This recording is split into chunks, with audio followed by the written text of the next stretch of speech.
Hello guys, എല്ലാവർക്കും നമസ്കാരം. അപ്പൊ വീണ്ടും നമ്മൾ ട്രക്കിലാണ്. പുതിയൊരു വീഡിയോയിലേക്ക് എല്ലാവർക്കും സ്വാഗതം. അപ്പൊ നമ്മുടെ കൂടെ ഇന്നുള്ളത് സ്റ്റെഫിൻ ബ്രോ ആണ്. Hi Stephin bro. ഹായ്. അപ്പൊ സ്റ്റെഫിൻ ബ്രോ ആണ് നമ്മുടെ എസ് ട്രാൻസ്പോർട്ടിന്റെ ഒരു എസ് സ്റ്റെഫിൻ ബ്രോ, മറ്റേ എസ് സൂരജ് ബ്രോ. അപ്പൊ നിങ്ങൾക്ക് ഓൾറെഡി അറിയാം, നമ്മുടെ എല്ലാ വീഡിയോയിലും ഇത് പറഞ്ഞിട്ടുള്ള കാര്യമാണ്. അപ്പൊ നമ്മുടെ ട്രക്കിന്റെ മുതലാളി തന്നെ നമ്മുടെ ഇന്ന് കൂടെ ഉണ്ട്. അപ്പൊ സ്റ്റെഫിൻ ബ്രോ, നമ്മള് ഇന്നത്തെ വീഡിയോ എന്ന് പറയുന്നത് നമ്മൾ അതായത് ശരിക്കും ഒരാള് ന്യൂസിലാൻഡിൽ വന്നു കഴിയുമ്പോൾ നമ്മുടെ ലേണേഴ്സ് ഹെവി ലൈസൻസ് കൺവേർഷന് വേണ്ടിയിട്ട് ലേണേഴ്സ് ഒക്കെ കഴിഞ്ഞ് ഒരു ആക്ച്വൽ റോഡ് ടെസ്റ്റ്, ആ റോഡ് ടെസ്റ്റിന്റെ വിശേഷങ്ങളാണ്. എന്തൊക്കെയാണ് റോഡ് ടെസ്റ്റിൽ നോക്കുന്നത്, ഇവിടുത്തെ ഓസ്ട്രേലിയക്കാരി ഇവിടുത്തെ ഒരു ലോക്കൽ ഒരാള് ഇത് അസസ് ചെയ്യുന്ന ഒരു അസസർ നമ്മുടെ കൂടെ ഇന്നുണ്ട്. അപ്പൊ ആ ഒരു അസസറോട് നമ്മൾ ചോദ്യങ്ങൾ ചോദിക്കുകയും ആ അസസറുടെ വിശേഷങ്ങൾ നമ്മുടെ ചാനലിലൂടെ പങ്കുവയ്ക്കുകയും ചെയ്യാണ്. അപ്പൊ അതിന്റെ കുറച്ച് കാര്യങ്ങൾ നമുക്ക് സ്റ്റെഫിൻ ബ്രോയുടെ തന്നെ ആദ്യം ചോദിക്കാം. അപ്പൊ സ്റ്റെഫിൻ ബ്രോ, ഒന്ന് ബ്രീഫായിട്ടൊന്ന് പറയാമോ, എന്താണ് നമ്മുടെ ഇന്നത്തെ പരിപാടി എന്ന് പറയുന്നത്? ഇന്ന് നമ്മുടെ പരിപാടി എന്ന് പറഞ്ഞു കഴിഞ്ഞാൽ ഇന്ന് നമ്മുടെ മലയാളി പുള്ളിക്കാരിയാണ് ഇവിടുത്തെ ഒരു class 5, class 2, class 4 truck licence assessor. പുള്ളിക്കാരിയാണ് ഒരാൾക്ക് ഇപ്പം ഓവർസീസ് കൺവേർഷൻ അല്ലെങ്കിൽ ഇവിടെ ഉള്ള ഒരു ക്ലാസ് 4 ഉള്ള ഒരാൾക്ക് ക്ലാസ് 5 എടുക്കണമെങ്കിൽ ഒരു കോഴ്സ് ത്രൂ പുള്ളിക്കാരിയാണ് പോകുന്നത്. അപ്പം പുള്ളിക്കാരി അസസ് ചെയ്ത് ആള് കേപ്പബിൾ ആണെന്നുണ്ടെങ്കിൽ പുള്ളിക്കാരി ഒരു സർട്ടിഫിക്കറ്റ് കൊടുക്കും. ആ സർട്ടിഫിക്കറ്റ് നമ്മൾ MSHA ട്രാൻസ്പോർട്ടിലോട്ട് അത് കൊടുക്കും. അവരവിടുന്ന് അത് അപ്രൂവ് ചെയ്ത് ഹെവി ലൈസൻസ്, ഏത് ലൈസൻസിലാണോ അപ്ലൈ ചെയ്യുന്നത്, ക്ലാസ് 4, 2, 5 ഏതാണെന്ന് വെച്ച് കഴിഞ്ഞാൽ അത് കൊടുക്കും. ഓക്കെ. അപ്പൊ അതിന് പുള്ളിക്കാരിക്ക് ഇന്ന് 2 സ്റ്റുഡൻസ് ഉണ്ട്. അപ്പൊ എങ്ങനെയാണ് അത്, അതിന്റെ പ്രോസസ്സ്, കാര്യങ്ങൾ എന്തൊക്കെയാണ്, അതിന്റെ സെറ്റപ്പുകൾ, കാര്യങ്ങൾ വേണ്ടതെന്നുള്ളത് പുള്ളിക്കാരി പറയും. നമുക്ക് പുള്ളിക്കാരിയോട് ചോദിക്കാം. അപ്പൊ പുള്ളിക്കാരി ഞാൻ പറഞ്ഞല്ലോ ഇവിടുത്തെ ലോക്കൽ ആളാണ്. അപ്പൊ നമ്മുടെ കോൺവെർസേഷൻ ഇംഗ്ലീഷിലാണ്. അപ്പൊ സ്റ്റെഫിൻ ബ്രോ നമുക്കത് മലയാളത്തിലേക്ക് കൺവേർട്ട് ചെയ്ത് തരില്ലേ? കൺവേർട്ട് ചെയ്ത് തരാം. നമുക്ക് അതിനകത്ത് വേണ്ട മെയിൻ കാര്യങ്ങൾ നമുക്ക് മലയാളത്തിലേക്ക് കൺവേർട്ട് ചെയ്ത് എന്തൊക്കെയാണ് വേണ്ടതെന്നുള്ളത് പറഞ്ഞുതരാം. പിന്നെ എന്തെങ്കിലും അറിയണം എന്നുണ്ടെങ്കിൽ നമ്മളെ കോൺടാക്ട് ചെയ്ത് കഴിഞ്ഞു കഴിഞ്ഞാൽ അതിനുള്ള രീതികളും കാര്യങ്ങളും എങ്ങനെയാണ്, അതിന്റെ എന്തൊക്കെയാണ് വേണ്ടത്, നാട്ടിൽ നിന്ന് കൺവേർഷൻ വരുമ്പോൾ നമുക്ക് എന്തൊക്കെ ഡോക്യുമെന്റ്സ് ആണ് നാട്ടിൽ നിന്ന് വേണ്ടത്, ഇവിടെ നിന്ന് എന്തൊക്കെയാണ് വേണ്ടത്, നമുക്ക് എന്തുമാത്രം ട്രക്ക് ഓടിക്കാനുള്ള എക്സ്പീരിയൻസ് ഉണ്ട്, ട്രക്ക് മീൻസ് നമുക്കൊരു ഇമെയിൽ അഡ്രസ് കൊടുക്കാം, അതായിരിക്കും നല്ലത്. അല്ലെങ്കിൽ പിന്നെ ഫോൺ നമ്പർ കൊടുത്താൽ ഉറക്കമുണ്ടാവില്ല. അല്ല, അതല്ല, ജെറിപ്രോ നോക്കുന്നതായിരിക്കും നല്ലത്. എനിക്ക് കോൺടാക്ട് ചെയ്യാൻ ജെറിനാണുള്ള താല്പര്യം. കോൺടാക്ട് ചെയ്ത് കഴിഞ്ഞാൽ ജെറിനെ നോക്കിയിട്ട് അതിനകത്ത് ജെന്യൂൻ ആയിട്ടുള്ളതുണ്ടെങ്കിൽ നമ്മളോട് പറഞ്ഞാലും നമ്മുടെ നമ്പർ കൊടുത്ത് കോൺടാക്ട് നാട്ടിൽ നിന്നൊക്കെ ആണെങ്കിലും മെയിലൊക്കെയാന്നുള്ളത് ജെനുവിൻ കേസുകളാണെങ്കിൽ ഹെൽപ്പ് ചെയ്യാവുന്നതാണ്. അടിപൊളി. Thank you Stephin bro. അപ്പൊ നമുക്കത് പോയി മലയാളിനെ കണ്ടാലോ? ഓക്കെ, നമുക്ക് മലയാളിയെ കാണാം.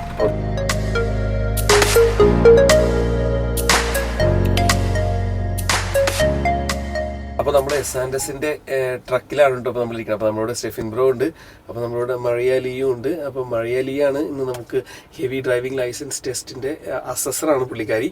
അപ്പോൾ പുള്ളിക്കാരി ഇവിടുത്തെ ന്യൂസിലാൻഡുകാരിയാണ്. കൂടുതൽ വിശേഷങ്ങൾ നമുക്ക് മലയാളിയോട് ചോദിക്കാം. Hello Malayali. Hi from New Zealand. Hi to everybody. How are you today? Good, thank you. Yeah, a bit of a not a nice weather. Not today. a nice Christmas morning, no. Exactly.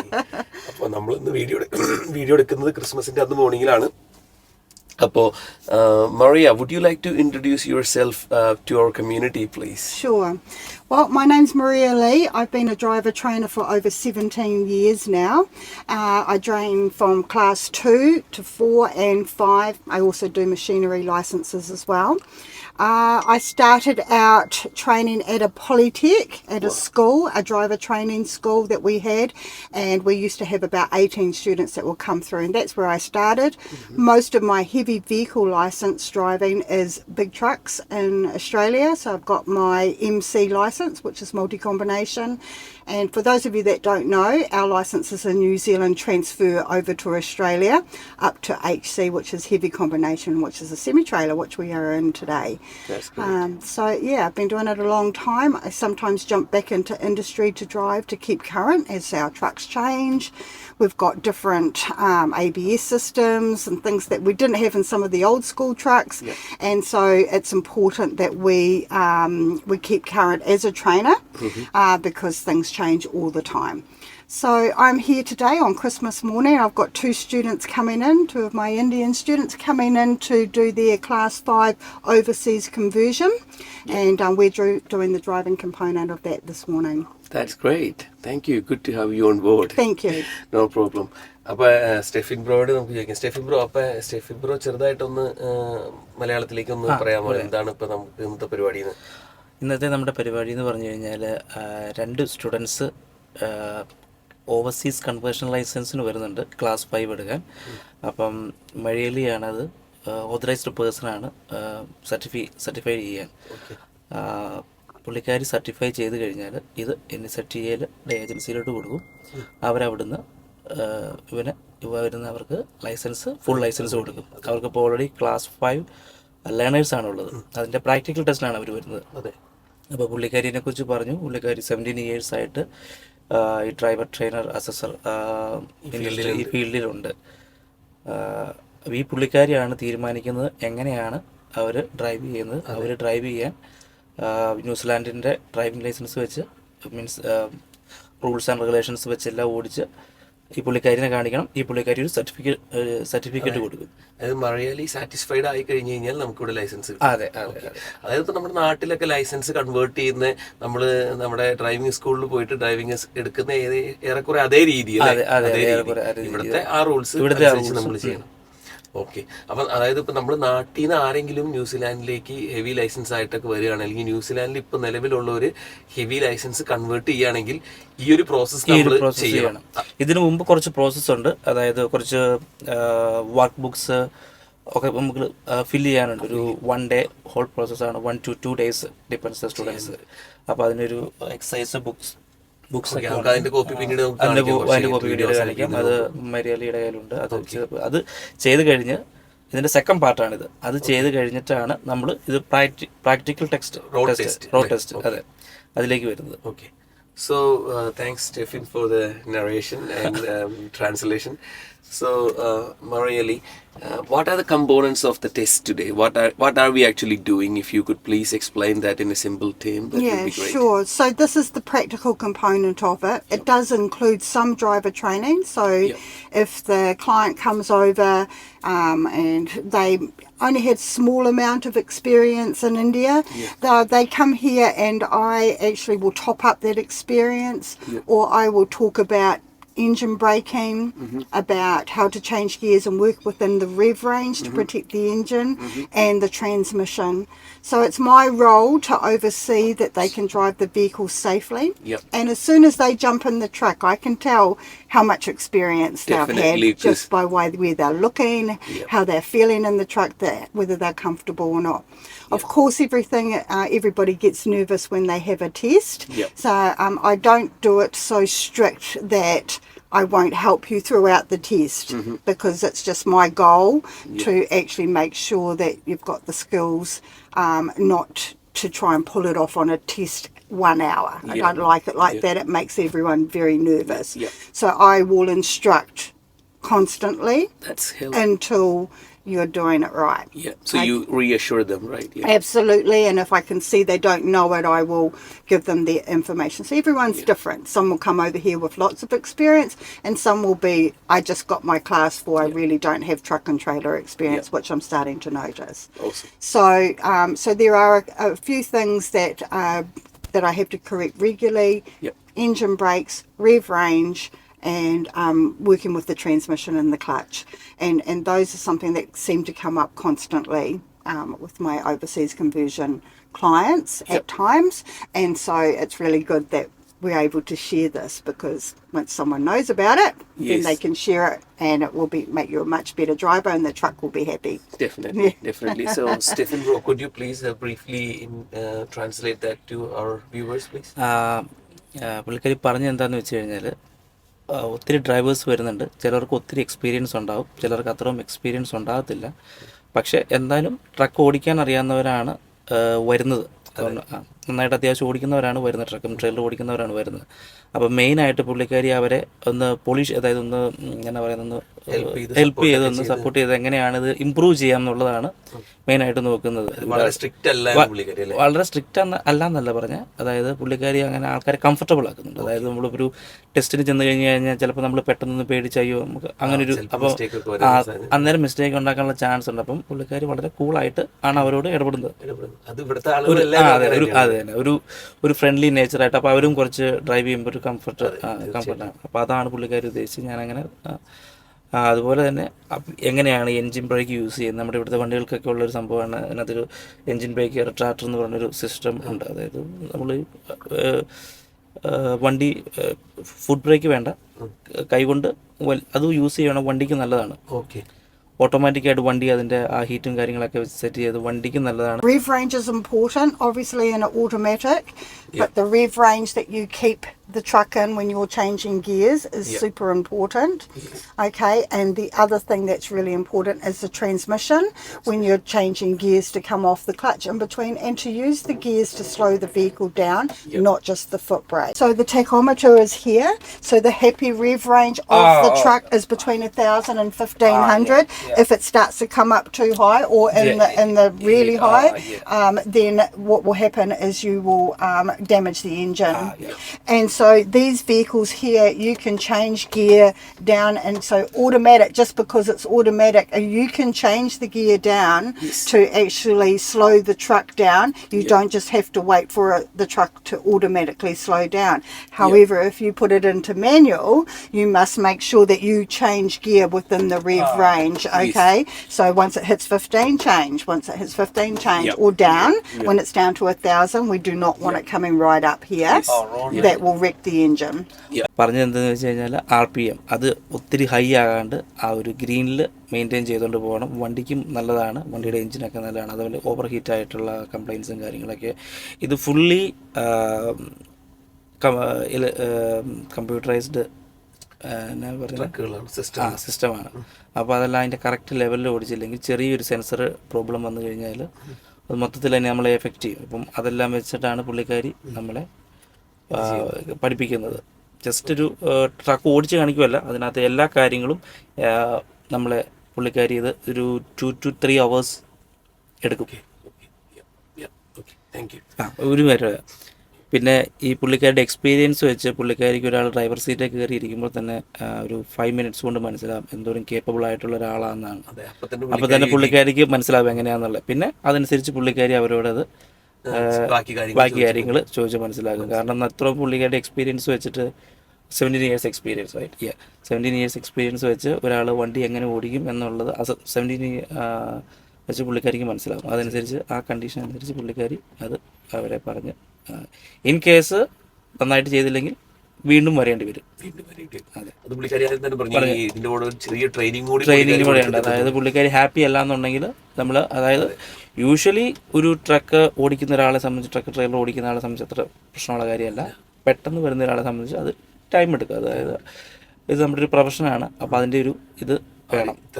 അതെ, ഇത്ര വലിയ വണ്ടിയാണ്, നമ്മൾ റോഡിൽ ഇറങ്ങി പോകുന്നതാണ്, നമ്മുടെ ജീവനും പലരുടെയും ജീവനും റെസ്പോൺസിബിൾ ആണിത്. അപ്പം അതിൻ്റെതായ ഒരു രീതിയിൽ അത് പുള്ളിക്കാരി ചെയ്യും. So Malayali, you do a practical road test obviously, and you sit on the passenger seat side, and when you go out to the road, how long do you go, and what sort of conversation or what sort of things you do when you go out to the road? Sure. Okay, I'm observing that you are maintaining the road rules and understanding them. And of course, translation can be difficult. Yes. So if I notice, for instance, that they're not signalling correctly, I'll correct all that. So although your road rules you should know them, when you come to a different country that has a lot more rules, then we need to observe those, make it safer for you to merge, to give way at intersections, roundabouts, those sorts of things, and the time it takes for you to pull out. These trailers are very long, they've got quad, they've got 4 axles at the back, it takes a long time for it to come through, and I am watching to see where you are looking, because you need to keep looking at the trailer until it's finished coming around the corner, because it's so long. If someone's driving in the truck and they're just looking forward, it makes me think they don't have experience, because if you keep doing that, then the trailer will hit things. So I am basically training and assessing at the same time, and what happens is once I've corrected them, I keep doing it and doing it and doing it until they stop doing the mistake, and then we move on. Awesome. So it's about managing this vehicle. This is a semi-trailer, so it's a lot easier to drive than a truck and trailer. So, you know, there's different training for both. Hooking the truck up and unhooking it, those sorts of things. I'm not going to do this morning, I'm going to do it after, so you'll miss that. But there's lots of videos on how to hook a truck up and uncoupling it. And so basically, I'm just observing that they are driving safely. I'm communicating. If I don't think that they can understand, I draw a picture or hand signals, because we can't have anyone else in the truck. We're only allowed 2 people in the truck. Definitely. So you will be with me. But, you know, the whole stop, left, right is explained. And how long we're out for depends on the driver. These 2 have got experience today, so we'll see how they go. And so they won't need any more than an hour for me to be able to see whether they are. We have to have 45 minutes assessment, but if they are competent, then it never takes that long. Sometimes some people say they've got more experience than they have. You don't need to say that. It's okay, because I will train you. Okay, so you don't have to lie. You don't need to tell me that you've got experience, because I can tell straight away. It doesn't matter. It's not going to make a difference. 1 year or 10 year, if you're driving well, then that's it. That's fine. But if you come here and you've got minimal experience, I appreciate you being honest. I will tell anyway, and we can help. You know, definitely. And that's about this country as well. It's very open and supportive. There's no, you know, we just need to see that you're safe. We want you to get home to your family, and we want to get home to ours. These are big vehicles on the road. They need to be treated, you know, correctly. And you know, there's some things that I never learnt when I did my Class 5 licence. There were things that I wasn't taught, you know, how to correctly use the trailer brake or different things like that. It was very quick, my course. And so I will cover things that I feel are really important that I discovered when I was driving big, heavy vehicles in Australia, 60 tonne and more, how hard it can be to slow these things down. Definitely. And different skills that you need to realise we need to look up, because it's high, and reversing is always a difficult thing. So I will give them the basics, and they need to just get in the truck and try, because all our deliveries are done from the back. You know. So we need to just cover everything. I have an assessment schedule I have to cover. This is one part of the course. It's just the practical. People ring up and say, I want to just do the practical. I've done the theory. You haven't done the theory until you've done your learner license. Then you come to me, and we have it'll be around 5 or 6 hours, depending on how well you go, maybe 7 hours on paperwork only, discussing all the things that we're going to do when we're in this truck. So that takes away 6 months of holding your learner license for that. Overseas conversion, this isn't to give me, it still needs to be that I give the certificate, saying they've done an approved course with me. Then NZTA, or Waka Kotahi as they call it over here, the transport agency, make a decision on your exemption form whether they will allow you to get your Class 5 full licence without a supervisor. Meaning you can drive on your own.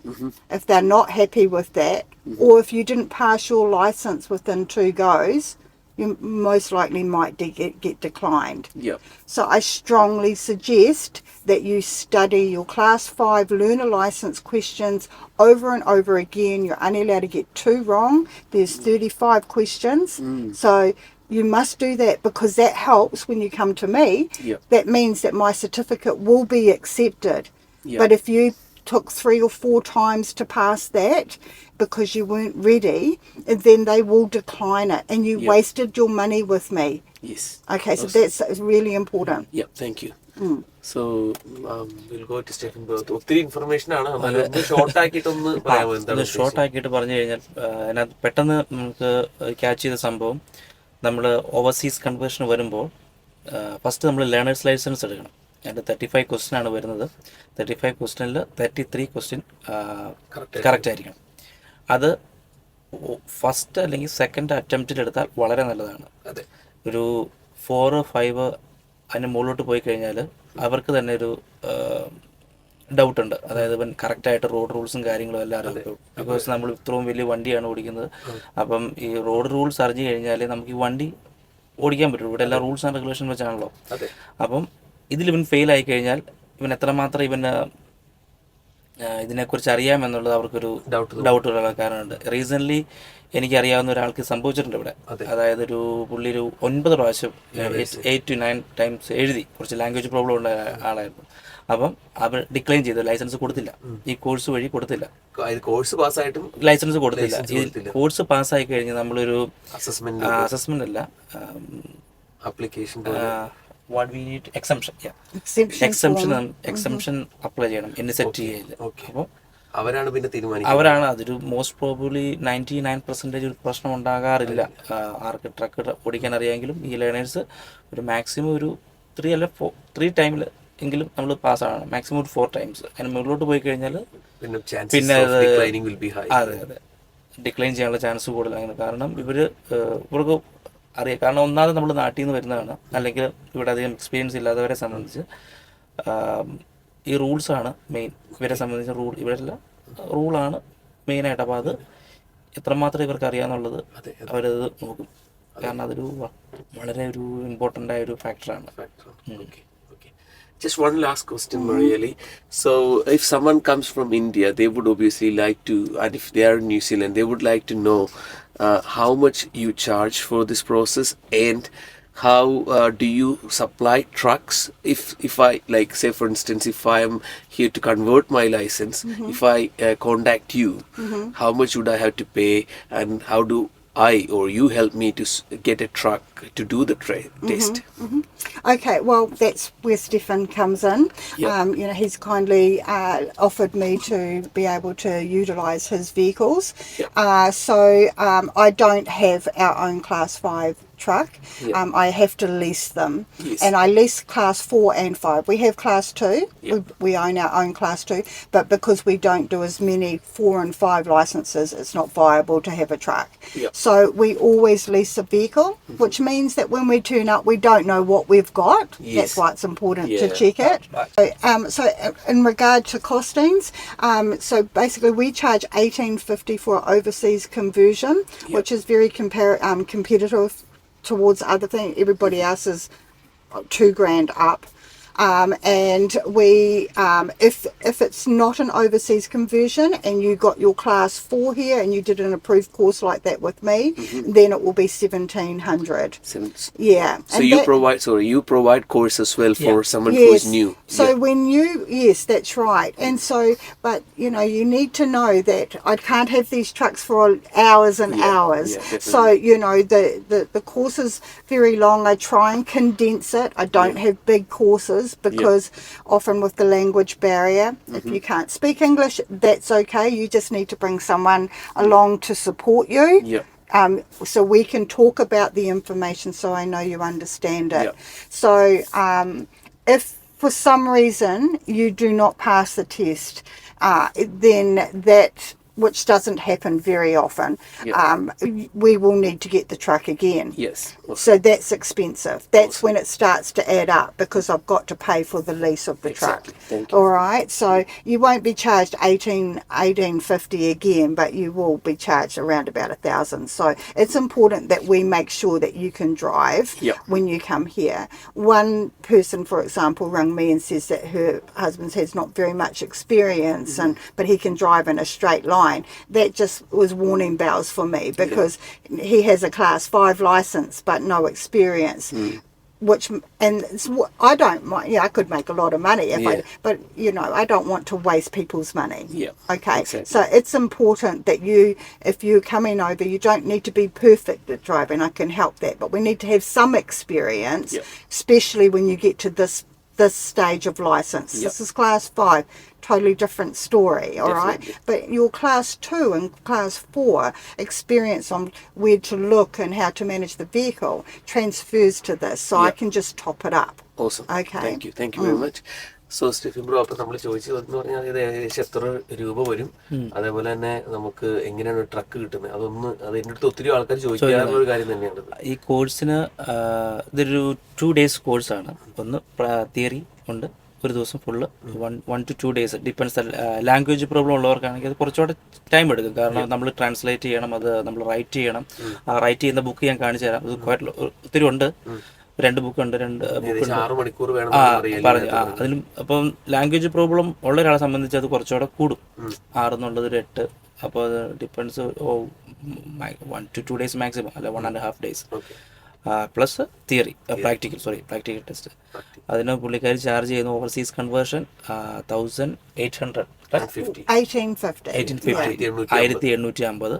പിന്നെ plus truck hiring rate.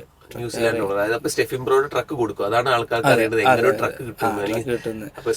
നമ്മളാണ്, നമുക്കറിയാവുന്നവരാണെങ്കിൽ നമ്മളതിന് അങ്ങനെ charge ചെയ്യാറില്ല. നമുക്ക് അറിയാവുന്നവരാണെങ്കിൽ നമ്മൾ നമ്മുടെ ഫ്രണ്ട്ഷിപ്പിന്റെ പേരിൽ നമ്മളത് കൊടുക്കും. സ്റ്റെഫിൻ ബ്രോയും സൂരജ് ബ്രോയും ആണ് S&S ട്രാൻസ്പോർട്ട് ലിമിറ്റഡിന്റെ ഓണേഴ്സ്. അപ്പൊ അവര് മലയാളികളെ ഇങ്ങനെ ഒത്തിരി നല്ല രീതിയിൽ ഹെൽപ്പ് ചെയ്യുന്നുണ്ട്. Very good. Thank you.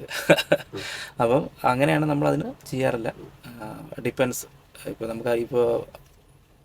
നമുക്കൊരാളുടെ അടുത്ത് ഒരാൾ ഹെൽപ്പ് വേണമെന്ന് വെച്ച് കഴിഞ്ഞാൽ നമ്മളത് ഹെൽപ്പ് ചെയ്യും. നമ്മുടെ വണ്ടി അവൈലബിളും പിന്നെ മലയാളിയുടെ ടൈമും നമ്മൾ നോക്കും. പുള്ളിക്കാരിയുടെ സമയത്ത് നമ്മുടെ വണ്ടി ഉണ്ടെന്നുണ്ടെങ്കിൽ, ഇന്നിപ്പോൾ ക്രിസ്മസ് ആണ്, അപ്പം ഇന്ന് വണ്ടികളെല്ലാം യാടി കിടക്കുവാണ്, ഒന്നും പോകുന്നില്ല. അപ്പോൾ ഇന്ന് ഫുൾ ടൈം വണ്ടി ഫ്രീ ആണ്. അപ്പോൾ ഇന്ന് എത്ര പേർക്ക് വേണമെങ്കിലും നമുക്ക് ടെസ്റ്റിന് വേണമെങ്കിൽ കൊടുക്കാവുന്നതാണ്. ഒരു പ്രശ്നമുള്ള കാര്യമല്ല.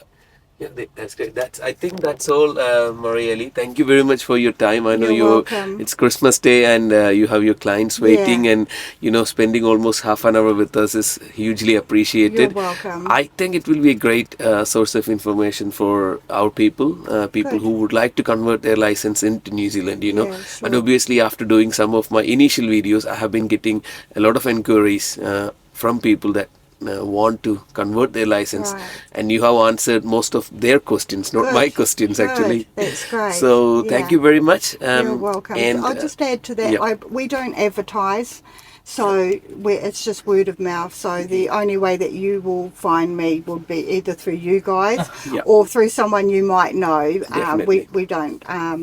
We don't have a website. We don't advertise. What's your company's name? It's called Talk Driver Training. Awesome. Yeah. And you own it, is it? So I own the business. Awesome. Yeah, Good, it's my business. That's great.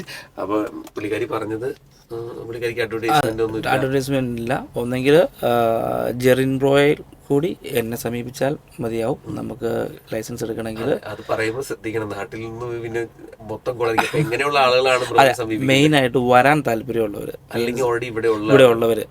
അല്ലാണ്ട് ചുമ്മാ നമ്മളെ വിളിച്ച് enquiry ചെയ്യുന്ന കാര്യമില്ല. കാരണം visa കിട്ടാനുള്ള പ്രോസസ്സും കാര്യങ്ങളും ഒക്കെ ഉള്ളത് ഓൾറെഡി വിസ ഉള്ളവർ, അല്ലെങ്കിൽ ലൈസൻസ് കൺവേർട്ട് ചെയ്യാൻ താല്പര്യമുള്ളവർ.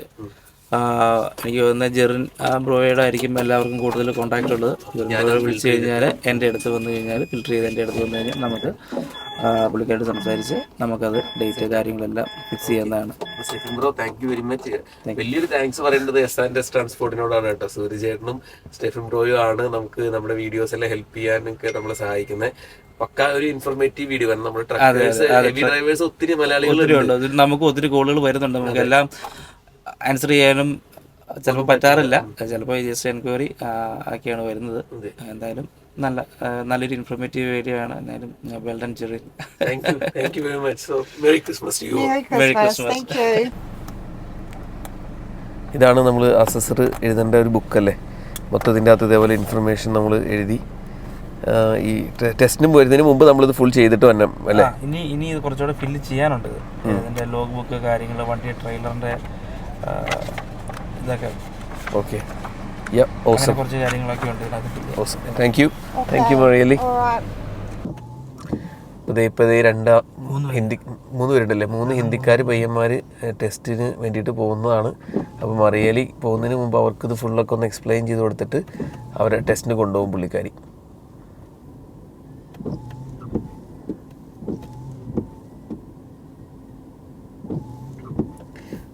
അവർക്ക് ഫുൾ എക്സ്പ്ലെയിൻ ചെയ്ത് കൊടുക്കുകയാണ് എന്തൊക്കെയാണ് സംഗതികളെന്നും, എന്തൊക്കെയാണ് പുള്ളിക്കാരി ചെക്ക് ചെയ്യാൻ ഉദ്ദേശിക്കുന്നുള്ള കാര്യങ്ങളൊക്കെയാണ് പുള്ളിക്കാരി എക്സ്പ്ലെയിൻ ചെയ്ത് കൊടുക്കുന്നത്. പുള്ളിക്കാരി ടയറിൻ്റെ പ്രഷർ ഒക്കെ എങ്ങനെയാണ് കാണിച്ചു കൊടുക്കുക, എന്താണ് ചെയ്യേണ്ടത്, എങ്ങനെയാണെന്നൊക്കെ ഉള്ളത്. പിന്നെ വീൽ നട്ട് ഇൻഡിക്കേറ്ററിനെ കുറിച്ചൊക്കെ അറിയാമോ? വീൽ നട്ട് ഇൻഡിക്കേറ്റർ എന്താ സംഗതി? അതൊക്കെ നമ്മൾ ടെസ്റ്റ് ചെയ്യുന്നതിന് മുമ്പ് കാണിച്ചു. അത് 2 പോയിന്റ് അങ്ങോട്ടും ഇങ്ങോട്ടും ഒരുമിച്ചിരിക്കണം. Okay okay. അതായത് ഇപ്പൊ അതിന്റെ അതായത് നട്ട് ഏതെങ്കിലും മുറുക്കം ഉണ്ടെങ്കിൽ അത് ഇച്ചിരി അങ്ങോട്ടും ഇങ്ങോട്ടും മാറിയിരിക്കും. അങ്ങനെ അതിന് വേണ്ടിയിട്ടുള്ളതാണ് ആ സാധനം. ഓക്കെ. എല്ലാം കറക്റ്റ് ആയിട്ടല്ലേ ഇരിക്കുന്നത്. അതെ അതെ. ഏത് നട്ട് അഴിഞ്ഞു പോയി കഴിഞ്ഞാൽ അത് പയ്യ പൊസിഷൻ മാറും. അപ്പൊ നമുക്കറിയാം വണ്ടിക്ക് നട്ട് അഴിഞ്ഞിട്ടുണ്ടെന്നുള്ളത്. ഓക്കെ. ഇപ്പൊ ആ ടയറിൽ കാണുന്ന പോലെ അല്ലേ? Okay okay. അതിനുള്ളൊരു ഇതാണത്. നമ്മുടെ എല്ലാം കറക്റ്റ് ആയിട്ടാണ് ഇരിക്കുന്നത്. അതെ അതെ എല്ലാം. ഏതെങ്കിലും ലൂസ് ആയി കഴിഞ്ഞാൽ നമ്മളത് ഡ്രൈവർമാരെന്നും വന്ന് ചെക്ക് ചെയ്യണം. അതുപോലെ തന്നെ പുള്ളിക്കാരി ചുറ്റും കൊണ്ട് ഇടിച്ച് ടയറൊക്കെ നോക്കുന്നുണ്ട്. എല്ലാം ഇൻസൈഡ് ടയറും അകത്തെ ടയറും എല്ലാം പുള്ളിക്കാരി ചെക്ക് ചെയ്യുന്നുണ്ടല്ലേ? ചെക്ക് ചെയ്യുന്നുണ്ട്. അപ്പൊ ഇതൊക്കെ ടെസ്റ്റ് അടിക്കുന്നതിന് മുമ്പുള്ള കാര്യങ്ങളാണ്. ടെസ്റ്റ് അടിക്കുന്നതല്ല, ഇത് നമ്മുടെ ഡെയിലി ഓടിക്കുമ്പോൾ തന്നെ ഇത് ചെയ്യേണ്ട കാര്യങ്ങളാണ്. ഉറപ്പായിട്ട് ഒരു ഡ്രൈവർ അത് നോക്കിയിരിക്കണം. കാരണം എപ്പോഴാണ് അതിന്റെ ഒരു നെറ്റ് പോകുന്നതെന്ന് അറിയത്തില്ല. ഇന്നാള് നമ്മുടെ തന്നെ ഒരു ഡ്രൈവർ, ഒരു ഹിന്ദിക്കാരനായിരുന്നു. പുള്ളിക്കാരൻ അത് ചെക്ക് ചെയ്യാണ്ട് പോയ വഴിയിൽ ഫ്രണ്ടിലെ വീല് പഞ്ചറായില്ല. പുള്ളി എന്തോ ഒരു സൗണ്ട് കേട്ട് ഇറങ്ങി നോക്കിയപ്പോൾ അതിന്റെ ഒരു സ്ക്രൂ അഴവായിരുന്നു. Okay okay. അപ്പൊ ഞാൻ ചോദിക്കാൻ വന്നു, ഇപ്പൊ ടെസ്റ്റിന് മുമ്പ് പുള്ളിക്കാരി ഇതൊക്കെ പറഞ്ഞു കൊടുക്കുള്ളൂ, അതോ നമ്മളിത് ചെയ്യേണ്ടതെന്ന് പുള്ളിക്കാരി നോക്കുവോ? ടെസ്റ്റിന് മുമ്പ് ഇത് പുള്ളിക്കാരി പറഞ്ഞു കൊടുക്കുന്നതാണ്. ഇത് നമ്മുടെ സേഫ്റ്റിക്ക് വേണ്ടിയിട്ടാണ്. ഇത് ചെയ്യുകയോ ചെയ്യാതിരിക്കുക എന്നുള്ള നിങ്ങളുടെ ഇഷ്ടം. പക്ഷെ ഇത് മസ്റ്റ് ആയിട്ടും ചെയ്യണം. അത് റൂളാണ് ഇവിടുത്തെ.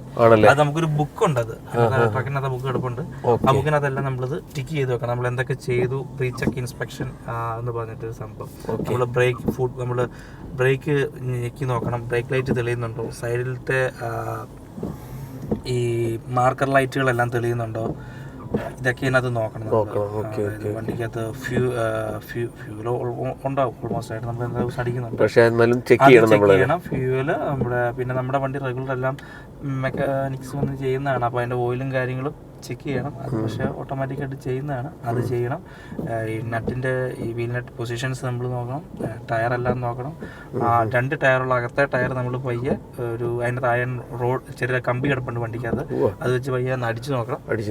2 ടയറിൻ്റെ ഇടയ്ക്ക്. അങ്ങനെ ഒത്തിരി ഇതുകൾ വണ്ടി എടുക്കുന്നതിന് നമ്മളൊരു 5 മിനിറ്റ്സ് മിനിമം നമ്മൾ സ്പെൻഡ് ചെയ്യണം. ഓടിച്ചാടി വണ്ടിയിലോട്ട് കയറരുത്. കാരണം ഇത്രയും വലിയൊരു വണ്ടിയാണ് നമ്മൾ. നമ്മുടെ മാത്രമല്ല, റോഡിലുള്ള ആൾക്കാരുടെ ലൈഫിനും നമ്മൾ ഗ്യാരണ്ടി ഉണ്ട്.